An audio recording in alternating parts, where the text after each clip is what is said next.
everybody. Welcome to another exciting episode of the Number One Comics Podcast, part of the Field of Geeks family. Again, special thanks to Josh and everyone at the Field of Geeks for helping us put this podcast together.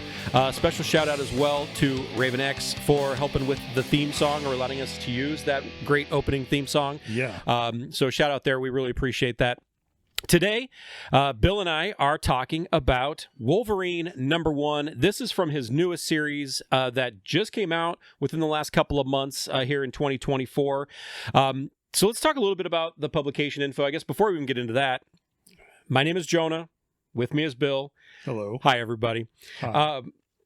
So let's talk a little bit about the publication info. We've got published November 2024 is the cover date on this. Like I said, it came out about a little over a month ago. In fact, issue 2 just dropped like 2 weeks ago. Cover price on this was $4.99. That's the most expensive one we've looked at yet. Yeah. I mean, we've had like some $1.50s. Was there maybe a $2.99 in there? This is a $5 read. I'm showing my age here because I don't like buy comics monthly anymore, but is that like normal? I think it's pretty normal. I think $3.99 is sort of becoming more relatively obscure, and now $4.99 is the norm. I think the majority of the comics I pick up are probably in that price point. I don't like to think about it though. And luckily, a lot of places where you can get comics, you might get a little bit of a discount. Right. I know where I get my comic books, I get like a 25% discount because I've got a pull list there. So I'm not quite paying that cover price. And that does help when you're buying, 5 or 6 books a week. Yeah. So, definitely. But yeah, $4.99 is the cover price. So the writer on this is Saladin Ahmed, and the artist is Martin, and I might mispronounce this last name, Coccolo, Coccolo. Sure. I'm not familiar with either of their work prior to this. I'm not either. I don't know what else they've done. I'll probably look for it because just from what we've seen here. Again, we're talking Wolverine #1. I don't know if this guy even needs an introduction. No. I think everyone by this point knows who Wolverine is. Yeah. When did you learn who Wolverine was? Probably in the 90s is when I first got introduced to Wolverine. How'd you get introduced to him? Jim Lee's X-Men #1. Okay. All right. From there, a buddy of mine actually recommended it to me, and I read it and I loved it. And I think that was actually before the animated series came out. Yeah, because I think that came out. It was pretty closely around the same time, but I maybe 92-ish. I can't remember. 91 or 92 is when that may have dropped. Right. But from there, I went back and I read some of the other Wolverine stuff that he had. He had the forget the issue number now. The one where he fought the Hulk. Not his origin, but when he was in the brown, and they referenced it in the Deadpool and Wolverine movie, the brown suit or whatever. I forget what the issue is now, but I went back and read some of that, like Days of Future Past, stuff like that. Some of the more if you're going to read anything about Wolverine and know his motivations, it's probably what you should read. Yeah. I think I first learned about it via, and really how I got introduced to comics to begin with was the first series of the Marvel trading cards. I must have been in the, I couldn't even tell you what grade I was in when those came out, but I remember there was a couple of kids that were passing a few of them back and forth, and one of the cards that they had was the Wolverine in his sort of patch costume. Oh, yeah. And so it was the guy with the claws. Yeah, it was Marvel Universe Series 2, I think. Well, this was Series 1. Oh, was it Series 1? Yep, Okay. This was Series 1 that I saw. And then from there, didn't really know much about the character. I remember for Christmas, I got a milestone edition of Giant Size X-Men. Oh, and that was really where I first learned about him. And then after that, I did get the X-Men #1 with that Jim Lee cover, which I'm sure we'll talk about that comic sooner than later because it's so prolific, and it was such a major turning point in the comics industry. So yeah, he did first appear in Incredible Hulk #181 back in 1974. Well, he had a kind of a last page cameo in the issue before that, but his first full appearance was in that issue. He's been a member of X-Men, as we talked about in our very first episode. He was a member of Avengers, X-Force, Alpha Flight. Do you remember when he was a part of Fantastic Four? I do. When he filled in? Yeah, the new Fantastic Four. Yep. Because I remember it was him and Ghost Rider. It was Wolverine, Ghost Rider, Grey Hulk. Sounds right. I think. Yep. And Spider-Man. Yes.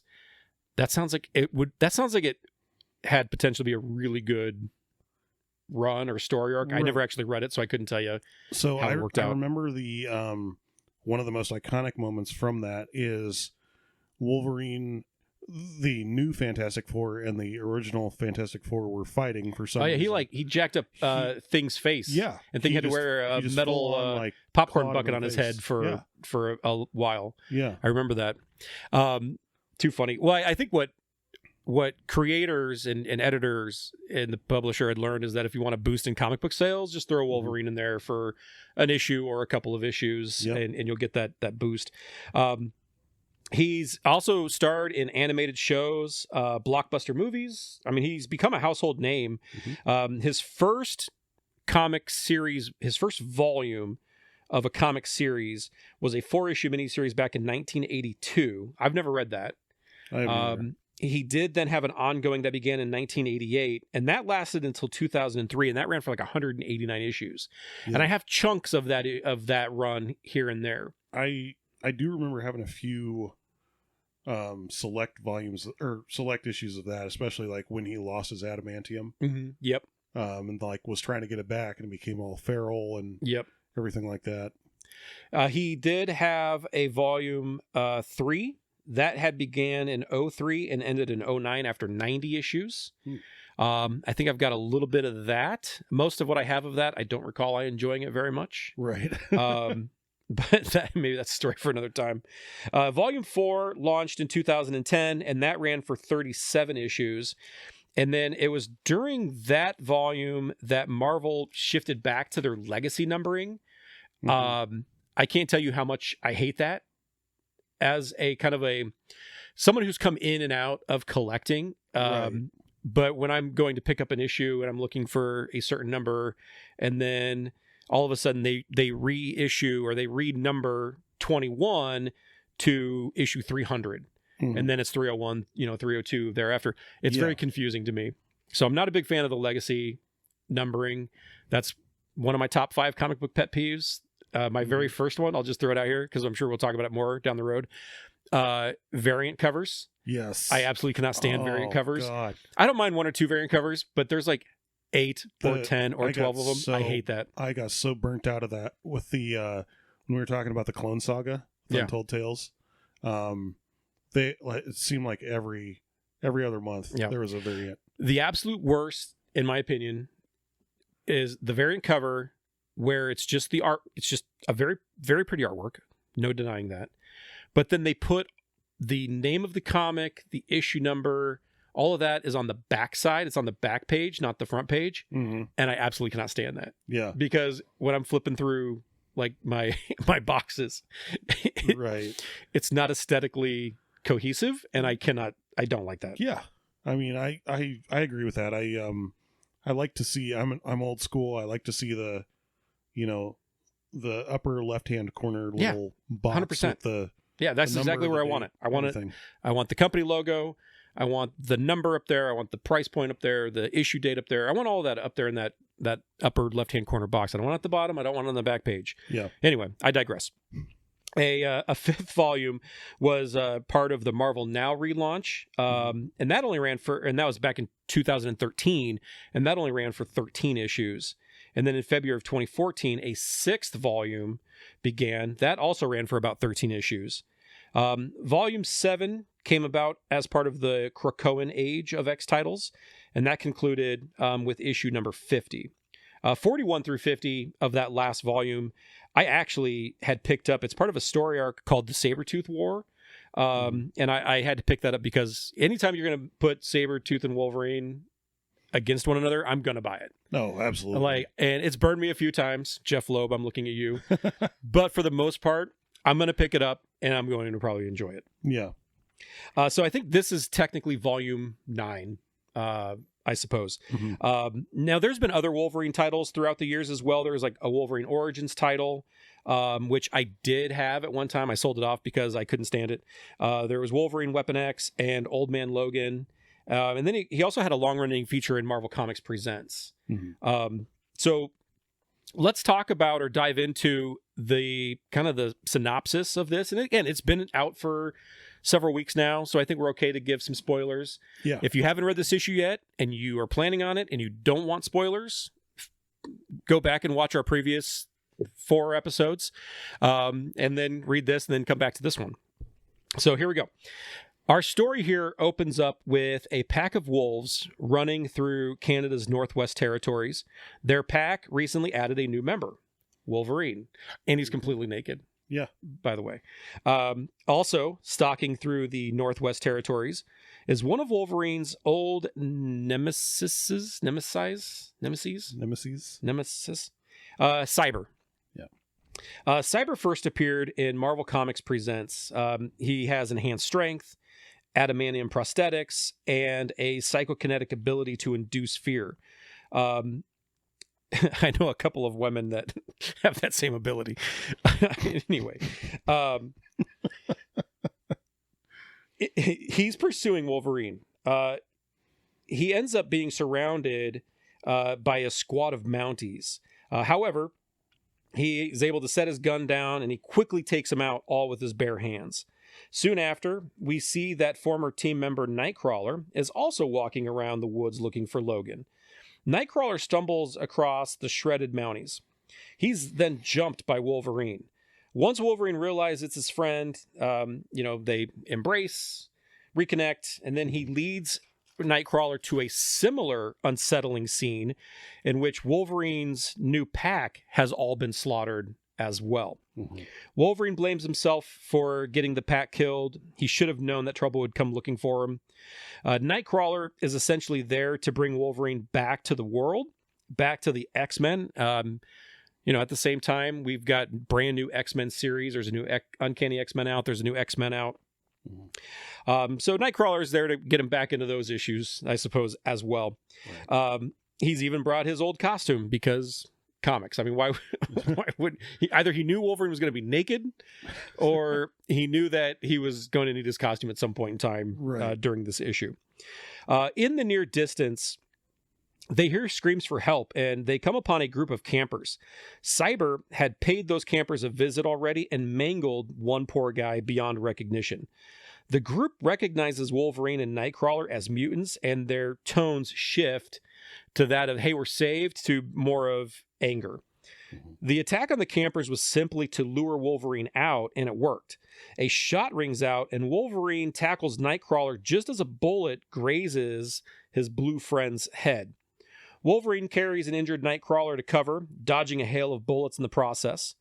After stanching Nightcrawler's bleeding head wound, he rushes out to face his attacker head on. He squares off against Cyber in adamantium clanging fisticuffs. Their battle echoes through the forest and deep into a cave where something buried long ago begins to wake. Wolverine gets the upper hand and even stabs Cyber in the eye with one of his claws. While Cyber retreats into the woods, Wolverine returns to his friend. One of the campers, a doctor, helped nurse the wound in his absence. A few miles away, Cyber stumbles into that cave, where something has awoken. That something attacks Cyber, essentially transforming him with glowing eyes, and now he's got golden cybernetic limbs. Based on this entity's narration, it hates adamantium. Mm-hmm. Like, what does it call? Like a fake metal or a false metal? Yeah. So this, whatever it is, it hates adamantium. The next issue then is Wolverine versus the Wendigo, and that's kind of where this issue wraps up. Right. So let's talk a little bit about the issue in detail. What are your thoughts on this issue? Well, the one thing I really like about it is it's a more of like kind of a character study on Wolverine. Like I can kind of see people picking this up for the first time, not really knowing a whole lot about Wolverine and being immediately hooked in. Yeah. One thing that Marvel and I think DC to that, same, they've always been really good at, hey, this guy's in a movie now. And there's people who probably are just being introduced to him for the first time, or maybe just through the movies, and let's get them into comics. Right. And so let's have this new number one out. And it is, for that standpoint, a good jumping on point if you are a new reader. Because there's not a lot of, his history dredged up here. We're introduced to Cyber, which even if you don't know Cyber from the past, you can tell he's kind of a badass. Right. He is a threat. And Cyber talks to that. Cyber, in his own thought bubbles, gives a little bit of history on he and Wolverine's relationship and how he was a commanding officer and Wolverine was underneath him, etc. So one thing I will say is, the synopsis, I felt like I kind of breezed through it a little bit, but there is a lot packed into this 30 pages of story. There is. Like I said, I'm not familiar with Saladin Ahmed's writing. I liked the voices he gave to each character. And it was mostly through like narrative bubbles. Nightcrawler had his own thought bubbles. Wolverine had his own, narration bubbles. Cyber, and every one of them sounded different. It didn't sound like, so many times writers, the characters are so one note where it's like you could simply swap out one character for another character. Yeah. And it wouldn't make a difference. Yeah. But I felt each one had a distinct voice here, which I thought was really good. In particular, Cyber, I think he did a really good job of establishing Cyber as a character. And I'm interested, again, I haven't had a chance to pick up number 2 yet. When I went into the comic shop, it was sold out. So it's been ordered for me. I will hopefully have it here maybe soon. Before this podcast actually airs, I will have read it, I'm sure. Right. Yeah, I really only knew Cyber myself from the Marvel trading cards. I don't know that I have any of the issues of the Marvel Comics Presents that he was in, or any previous Wolverine issues that he was in. I only know him from the trading cards. Yeah, that's my introduction to him as well. And so this is like the first comic I've read with him in it, which is cool. Now, and despite him getting his ass kicked in this issue, in pretty brutal fashion, he is, I think, a badass villain, especially, to Wolverine's power set. Yeah. I think they work out well. So while this issue takes place between the new X-Men and the Uncanny X-Men titles, and again, those are both new number 1s, I rather like Wolverine as a solo character more so than in a team setting. Yeah. And I like the focus on his life outside of the team settings as well. And I think that's what we'll get here. I don't know going forward what this is really going to look like. I hope this, like any, comic series, I hope it does run for a good while. And I hope this creative team stays on it, because I think the art was fantastic. Oh, absolutely. As you guys probably saw from the images while we were given the synopsis, the art I think is really, really good.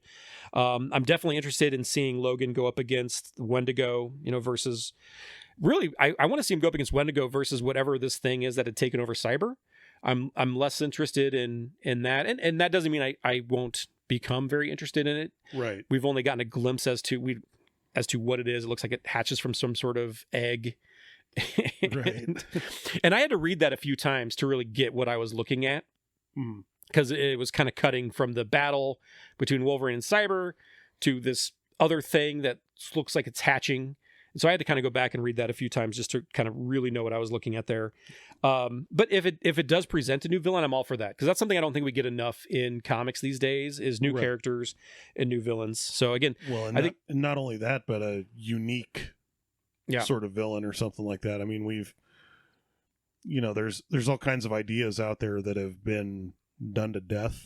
Yep. I think, and well, I think one of the smart things with this too is, with this issue, we're introduced to an existing villain, and again, who has a similar skill set to Wolverine's. He's got adamantium laced, appendages. I think he's got claws, like venomous claws, right? If I'm not mistaken. Yeah.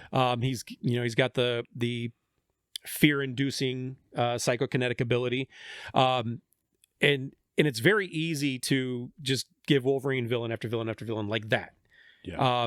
And so if we are introduced to something a little bit different, I'm all for that. So I do want to see where it goes. I just haven't seen enough of it yet to be like super excited about it. Yeah.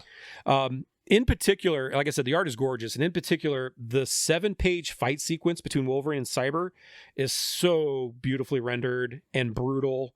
It looks really good. Also, anytime Nightcrawler shows up, I think that's a big win, because he's one of my all-time favorite X-Men characters. overall, like I said before, I think this is a really good jumping on point for new readers who are looking to, hit the ground with Wolverine, and you don't want to go back to any number of his other previous volumes. This is a really good starting point, I think. Yeah. It gives us just enough information to catch up with Wolverine as to where he's at today. It presents us this interesting mystery. It's going to keep me coming back for at least the next issue. Anything else that you want to say regarding your thoughts on the issue? I mean, it makes me actually excited to pick up another comic. Yeah. I would definitely want to pick up the second issue and see where it goes from here. And I really think that's the best compliment you can give any comic series today or any individual comic issue today is if it's going to make that person go back and get the second issue. Well, and I don't read comics anymore. Sure. I mean, usually I'll wait until a run is done and then go pick up the... We're going to have Bill hooked on comic books before long because he's reading so many of them now. That's all right. You're going to go back and start trying to fill in all these back issues and right. You're going to buy omnibuses. You're going to have a whole closet full of omnibuses. Oh, man. So let's talk a little bit about, what's coming up next. That's a lot easier to do. What came next in a series that's, 20 years old or 30 years old. Right. Wolverine titles, they've been hit and miss with me. Like I've said, there's been aspects of his runs that I've really enjoyed. There's been ones that I really haven't enjoyed. It's not often, or it's often a title that I'll pick up for usually like an arc or two. So like I said, with the previous volume, I just picked up like the last 8 or 9 issues. Right. And I'm not really interested at this point in time in going back and reading what came before that. Right. Well, and one thing I've always liked about just the character of Wolverine is kind of the mystery behind his past and all that. And when they've gone, I mean, every writer, is going to have their own liberties with the character. When they went back and did the whole thing with like the James Howlett kind of storyline, I was kind of like, I was better off not knowing that. Yeah. Well, here's one worse, in my opinion. And again, I think this was a Jeff Loeb concept. Yeah. He kind of tried to establish that Wolverine was a descendant of a breed of cat-like people called the Lupines. Yeah. And then there was this kind of like this one Lupine Romulus character that was over all of that. And I think that after that initial arc, I think most of the writers were like, let's forget that happened and not touch that again. Exactly. When I first was introduced to Wolverine, his past was still a mystery, other than I think we were under the impression at that time that Sabretooth was his dad. Yeah. That was when I was introduced to the character. Yeah. I do like, I like the artificial memory implants. I like the different takes that writers can give him. And here's what I like about that is you don't have to know all of his backstory to enjoy a Wolverine comic. Right. Like, the history is so convoluted, and usually that's a bad thing in my opinion, but here I think it actually works well because when a new writer comes on, for the most part, they're going to try and establish either something new, or maybe they'll just pick and choose the bits that they liked. Yeah. And you don't have to, as a casual reader, concern yourself with a lot of those weird one-offs that writers in the past had tried to establish. Right. So I think that works out well for Wolverine. And I can't say that about every character because there's other characters where they've tried that, and I think that it just makes the character more confusing. And I think it allows people to simplify Wolverine because all you have to do is boil it down to he's badass, he's feral, he's got some rage problems. Right. But he's, can be a good team member. He's got his very close friends, like we see with Nightcrawler. And really, this issue does a good job, I think, of boiling it down to what makes Wolverine work. Yeah. So I would definitely agree with that. So I think, he's also, I think he's one of those characters too that's really as interesting as his villains. Definitely. And that's where I think introducing a new character is going to be, or new villains, I think is going to be really important, that those new villains be interesting and be more than just kind of a one note, I want to see Right. more than just a one-note anti-Wolverine, so to speak. Well, and a lot of his, whatever you call it, his rogues gallery, you look at like Lady Deathstrike, Omega Red, Sabretooth, they're all people like kind of from his past, and he doesn't really, kind of the part of his past he's been trying to move away from, maybe, for like sure. from the Weapon X program and stuff like that. So, yeah, I mean, if they are going to introduce a new villain to a Wolverine saga or to a Wolverine comic series, it is going to have to fit pretty well with Wolverine, and I'm excited to see like kind of where they go with it. Yeah, I'm excited to see where they go with this as well. Like I said, I've got a handful of issues from his previous volumes. I have got the majority of volume 3 and 4. I've got a complete run of I had, let me rephrase that, a complete run of Wolverine Origins by Daniel Way and Steve Dillon. That's the one I didn't care for, so I sold that to a friend for like $1 an issue, because I didn't think Steve Dillon's art was well suited to the character, and I didn't like the storytelling. Right. And then anyway, if anyone is looking for a Wolverine stories, like I said, this is a really good starting point. There are several collections that you can go back to, from the Epic collections to omnibuses. I've always found Wolverine to be one of the most accessible characters, like we just talked about. His last volume I picked up, with 41, and I had no problem enjoying that, even though I'd never read anything that came before it in that particular volume. Right. So pick this issue up if you like Wolverine, or if you want to learn more about Wolverine, pick it up. I loved it. I thought it was really good. I'm excited to see what comes next. So that's all we've got for you for tonight. I want to, again, thank you guys for joining us. Be sure to check us out on Facebook, the number one comics podcast. Our email address, the number one comic podcast at gmail.com. I'm going to get this right eventually. Yeah. It's all right, man. It's all right. All I've gotten so far is spam in the email box, so we're good. But if you did pick this up, let us know your thoughts. Love to hear your feedback. If you're watching this on YouTube, be sure to like and subscribe. We're part of the Field of Geeks network. You can also find the podcast on the Field of Geeks channel, so be sure to check that out. And I hope you guys enjoy the rest of the week. Take care. Have a good one.